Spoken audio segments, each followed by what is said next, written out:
Muito boa tarde, muito feliz de estar com vocês.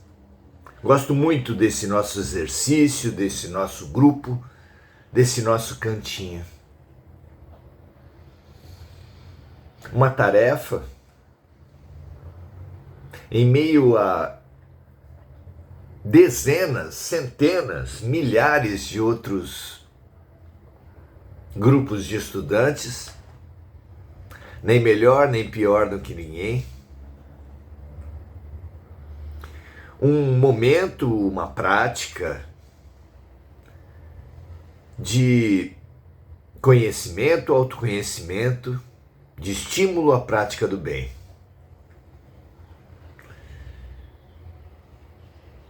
Tenho desenvolvido a certeza em mim de que a simplicidade é uma das virtudes menos valorizadas. Porém, é uma importante constatação perceber a grande importância dada à simplicidade na prece de Cáritas. O grande instrutor espiritual que editou a prece pede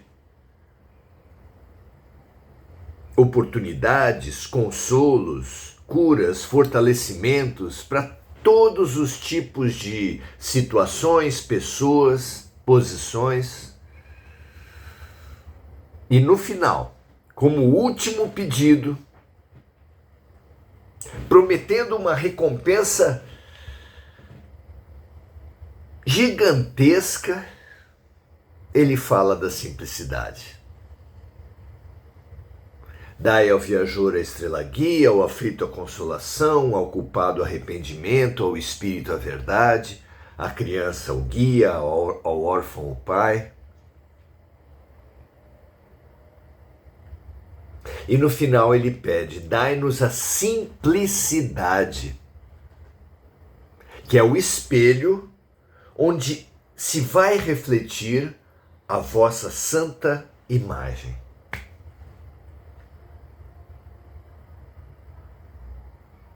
O alto tem sido desconcertante, especialmente para essa pompa e religiosa complexidade teológica. O orgulho, a prepotência humanas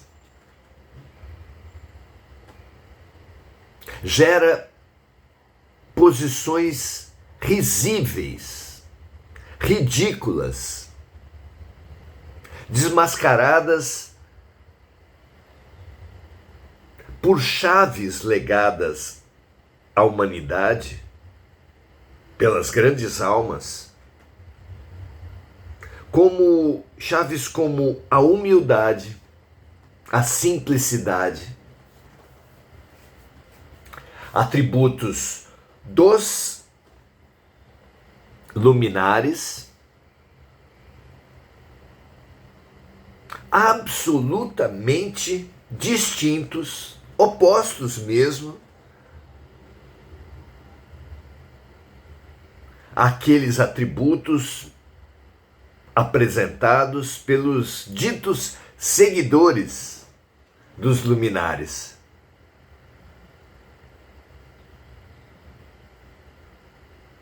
Como entender que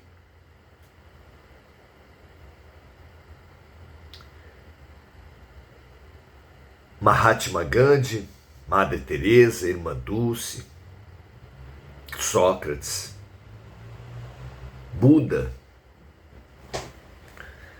tenham sido tão simples, Chico Xavier, e os seus seguidores tão complicados?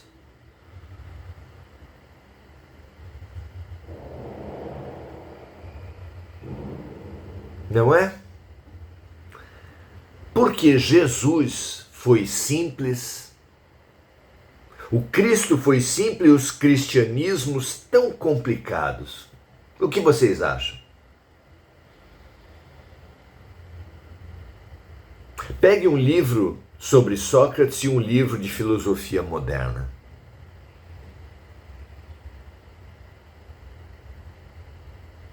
Pegue uma fala de Chico Xavier e a fala de um palestrante insensado, talvez insensato, de nossos tempos.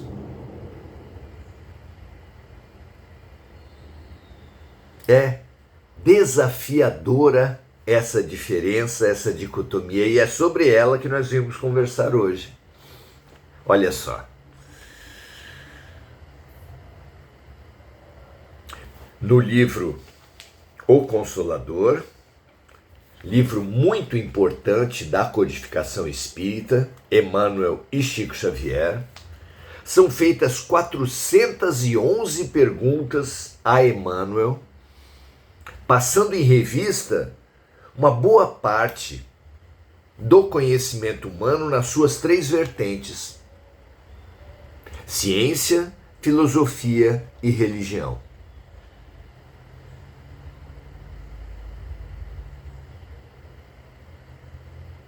E como nós tocamos aqui a partir da prece de Cáritas na questão da simplicidade, como nós tocamos aqui a partir do Sermão da Montanha e de Sócrates a questão da humildade,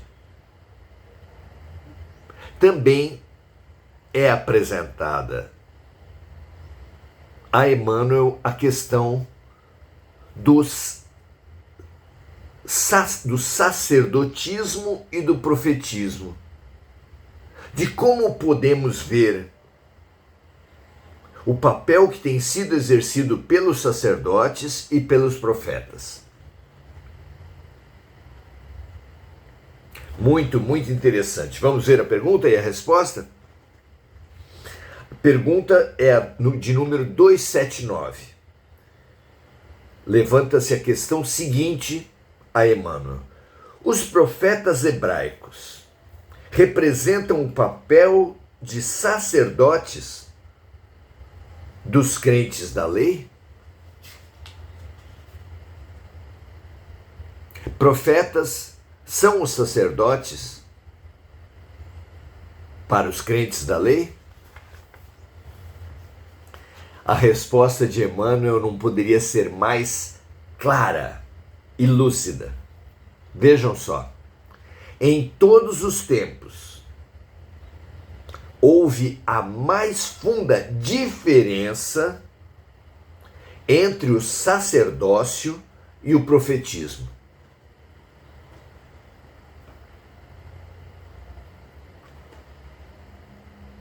Poderia ter dito também: nada há de tão diferente quanto o sacerdote e o profeta. E continua dizendo o seguinte: os antigos profetas de Israel nunca se caracterizaram por qualquer expressão de servilismo às convenções sociais e aos interesses econômicos.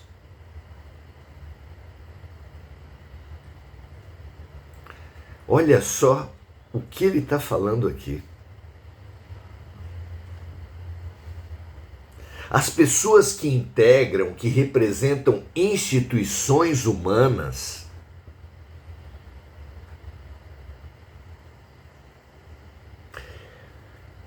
afundam-se no convencionalismo humano, nos interesses econômicos e, diríamos nós, políticos também. Mas Emmanuel diz: os antigos profetas de Israel nunca se caracterizaram por qualquer expressão de servilismo às convenções sociais, de subalternidade perante os hábitos, os conceitos, os preconceitos sociais, e aos interesses econômicos. Profeta não é aquele que se submete às convenções e aos interesses. Postura tão ao gosto do sacerdócio organizado, em todas as eras, em todos os lugares. Vejam o caso de Buda. O que vocês acham? Em nome do Siddhartha Gautama, que entendeu como momento fundador da sua missão na Terra o abandono do palácio, a ultrapassagem, a superação das convenções, dos poderes, dos prazeres, das vaidades típicas do ambiente palaciano. Em nome desse Siddhartha Gautama, budismos construíram mosteiros imponentes, concentradores de gastos econômicos, simbolizando poderes do alto de onde foram colocados sobre a humanidade terrena. Mas como é possível construir palácios em nome daquele para quem foi fundamental abandonar palácios?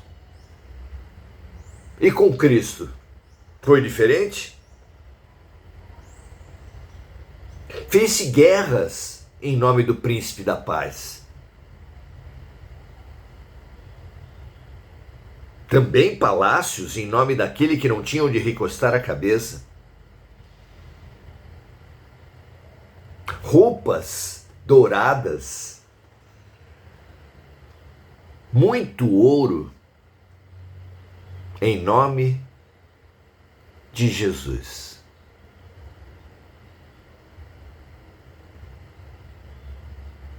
Academias, prédios imponentes, cátedras luxuosas, ornamentadas, em nome de Sócrates, que dava aula conduzindo grupos de jovens ao longo do rio, conversando sobre a vida.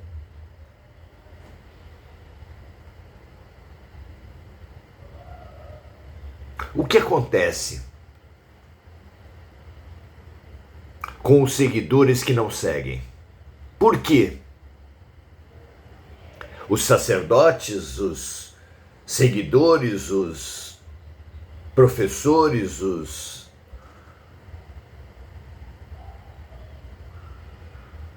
Por que nós temos sido tão diferentes dos nossos inspiradores, justamente em nome deles? Como entender isso? Continua Emmanuel dizendo: extremamente dedicados ao esforço próprio,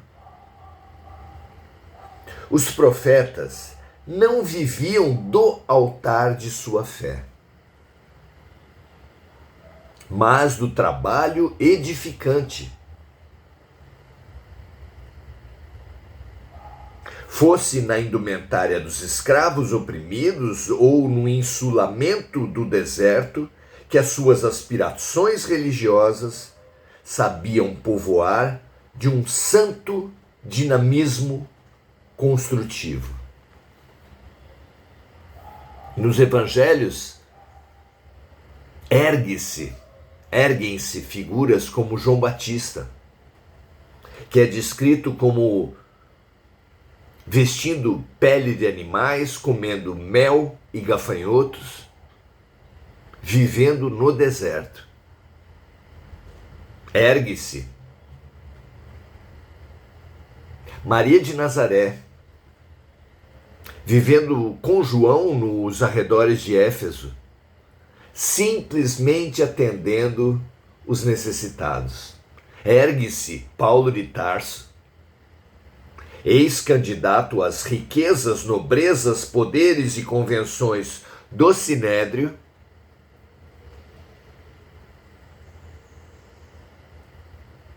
que se estabelecia como tecelão em todas as aldeias e cidades aonde espalhava a palavra do Cristo, o exemplo do Cristo.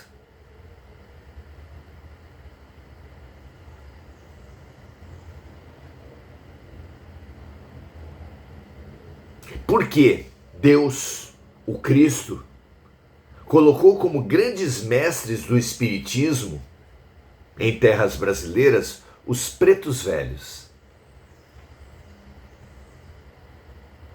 O que simboliza a figura do escravo, especialmente do escravo idoso. Escravo, em primeiro lugar, representa trabalho. Para um escravo trazido da África poder chegar à idade madura, precisava de uma resiliência absurda. Resiliência que é resultado da grande sabedoria, da grande simplicidade, da grande capacidade de servir a todos, inclusive ao feitor que massacrava escravos, ao senhor de engenho, dono e opressor dos escravos, a sinhá que humilhava, ao padre que maldizia, a todos esses, no momento crítico, seus opressores recorriam e o preto velho atendia.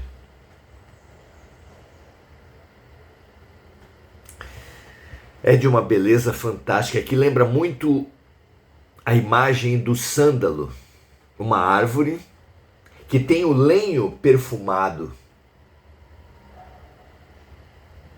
que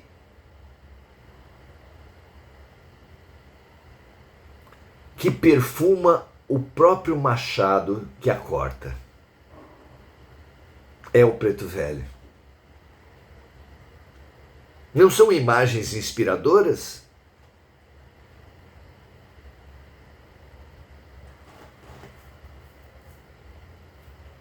Extremamente dedicados ao esforço próprio, todos esses não viviam do altar de sua fé, mas do trabalho edificante. Fosse na roupa dos escravos oprimidos, ou no isolamento, no insulamento do deserto, que as suas aspirações religiosas sabiam povoar de um santo dinamismo construtivo. Jesus dizia: meu pai trabalha até hoje e eu trabalho também. Se em nome dele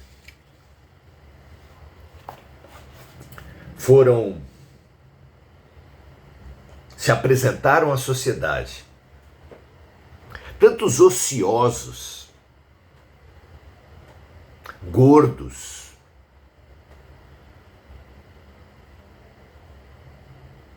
abusadores e abusados, em diversos aspectos, manipuladores, fofoqueiros,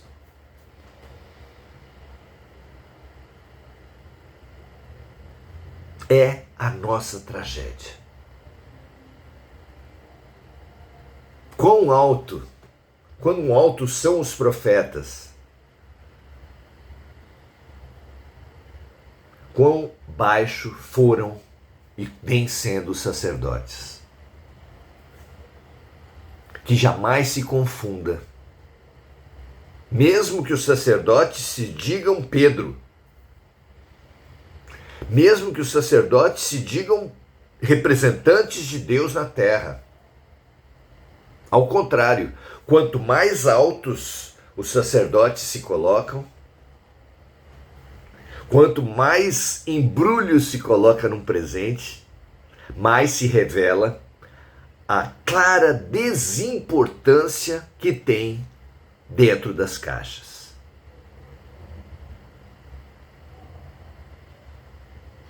Que essa lucidez penetre em nossas almas e nos faça, como orientou Cáritas, a buscar a elevação através da simplicidade. Que essas figuras nos façam, como orientou Sócrates e Jesus, só sei que nada sei, bem-aventurados os humildes, porque deles é o reino dos céus, a buscar na humildade e na simplicidade as grandes atitudes que nos franqueiam as portas da real elevação espiritual.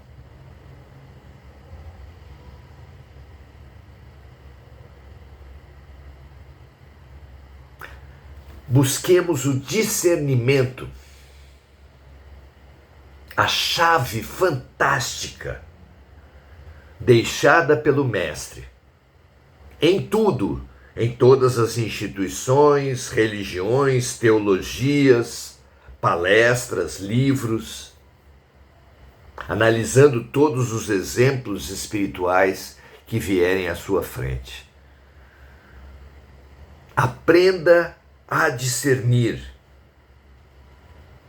o que é dos homens e o que é de Deus, dando a César, símbolo dessa luta de ostentação, poder, violência, o que é de César. Ao que é dos homens, temos que ser alertas, críticos, perspicazes, e dando a Deus o que é de Deus. Inclusive percebendo como temos feito o oposto, ao idolatrar seres humanos, ao dar visões, ao ter visões absolutas daquilo que é tão relativo, erramos. Assim como ao humanizar aquilo que é divino, concebendo um Deus de ira, de arbitrariedades entre graças e desgraças, de preferências, de violências que mata os inimigos do povo escolhido, a esse Deus que nos ensina a perdoar infinitas vezes, mas ele mesmo com o inferno não perdoa por toda a eternidade. Esse Deus humanizado, pior do que os piores reis da terra, é uma tragédia tão grande quanto os seres humanos idolatrados. É o inverso do que Jesus ensinou. Desenrolemos nossas vidas, nossas mentes, nossa cultura religiosa, aprendendo a dar a César o que é de César e a Deus o que é de Deus. Que essa chave, que esse discernimento refresque, inspire, esclareça, desenrole nossas mentes, nossas visões de mundo, nossas vidas. Que assim seja. Vamos então saudar os amigos que estão conosco aqui hoje. Sabe-se lá por quê.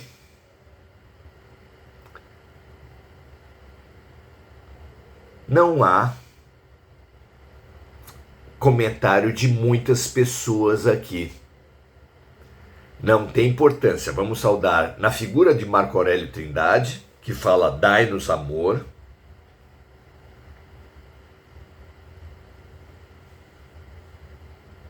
Amor, sem dúvida, é o valor central da revelação divina. Hoje, ressaltando a importância da simplicidade e da humildade como ferramentas da conquista desse amor de Deus.